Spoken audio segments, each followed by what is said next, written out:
How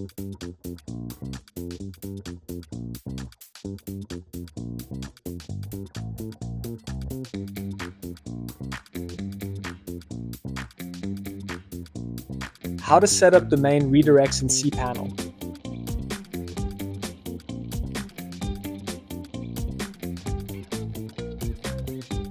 This quick tutorial will show you how to set up domain redirects in cPanel. Make sure you're already logged into your domains.co.za account and have access to your cPanel dashboard.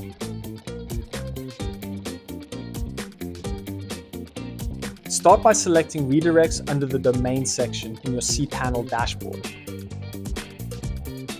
Next, decide if you want this redirect to be temporary or permanent, then select your choice. In the redirect section, first enter the source URL, which is the website address you want to redirect. Then type the destination URL, which is the website address you want visitors to be redirected to.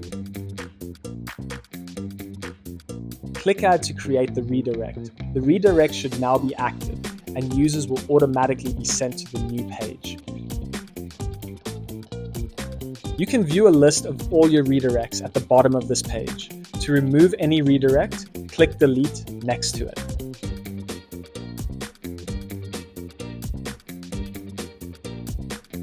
You've successfully set up a domain redirect in cPanel. Get started with domains.co.za today. It's that easy. Domains.co.za. It all starts with the domain name.